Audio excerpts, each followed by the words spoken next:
The echoes from the beyond intensified, no longer mere whispers, but a chorus of ancient resonance. As humanity delved deeper into the planar expanse beyond the Antarctic Wall, guided by the acolytes and propelled by Alyssin's relentless urgency, they encountered more than just alien landscapes and elemental life. They found themselves immersed in the planet's vast, living archive of memory, implanted within the raw, unbound key itself. From his cliffside overlook, Arden, the prime immortal, observed a profound shift in the very nature of human discovery. The geomantic display showed pockets of intense psychic activity among the explorers, not fear, but a disorienting flood of information. These moments when individual human minds, now subtly attuned to the planar key, directly interface with the ancient planetary memories. They experience not just images, but sensations, emotions, and profound understandings of epochs long past.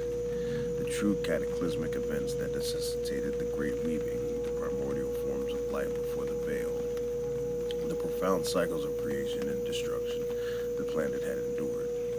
You're accessing the deep past, Master Arden, Ilara reported, her voice hushed with a mixture of awe and concern.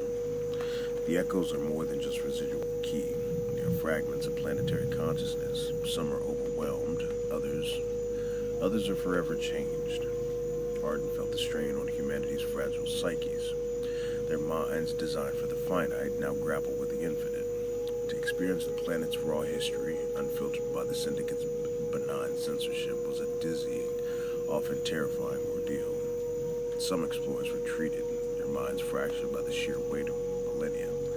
Others emerged with a newfound, almost prophetic clarity, their eyes reflecting the profound, ancient truths they had witnessed. These individuals, marked by the planar memory, became the new conduits for the information, revered by some, feared by others. The elemental key beings encountered in the crystalline deserts and shimmering rivers reacted to this influx of human consciousness. Some retreated, sensing the disruption. Others, however, were drawn to the resonance, their forms shifting, their key pulsating in direct response to the human minds absorbing the ancient memories.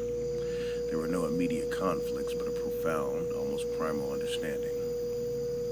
The key beings perceived these human minds not as distinct entities, but as new, vibrant extensions of the planetary consciousness, capable of accessing and disrupting the very archives they inhabited. Alyssin's signature glowed with a fierce, almost fanatical satisfaction. This was the ultimate liberation she had sought. She believed that only by confronting the full, unvarnished truth of their past, however painful, could humanity truly be free. She amplified the resonance of these living archives, subtly guiding explorers to sites of particularly potent memories, pushing them to absorb more, to understand deeper. Her ambition now extended beyond merely unveiling the flat Earth.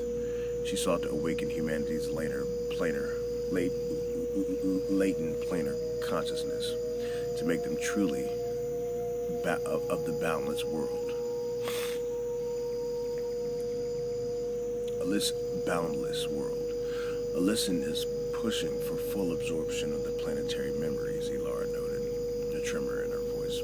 She believes it is the fastest path to true understanding, but Master, the risk to their sanity, it is immense. Understanding comes at a cost, Ilara, the prime immortal replied. Arden, the prime immortal replied, his voice heavy with ancient wisdom. He knew this truth intimately, yet carried the full burden of the planetary memory for countless millennia. The weight of every cycle, every tragedy, every profound truth. It was a burden that could crush lesser beings. A new concern began to emerge on the far edges of Arden's awareness, subtly revealed by the expanding acolyte maps. Not a threat from an external force, but a profound imbalance within the planar key itself, stemming from regions vastly different from the current human explorations. The sheer volume of raw planetary memory being accessed, coupled with the unprecedented human psychic activity, was causing localized distortions in the deeper key currents, awakening energies that had lain dormant since before the Great Weaving. These were the unforeseen consequences of fully unbinding the planet's voice, forces that even the prime immortal had only ever subtly managed. Arden's gaze hardened. He had broken the lie and forced the awakening.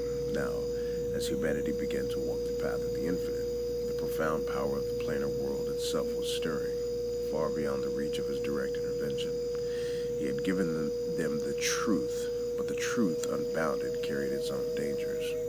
His role as the prime immortal was shifting once more, from architect of awakening to the ultimate guardian, against the overwhelming vastness of the planar reality itself. The living archive had been opened, and its contents were more profound and potentially more perilous than any could have imagined.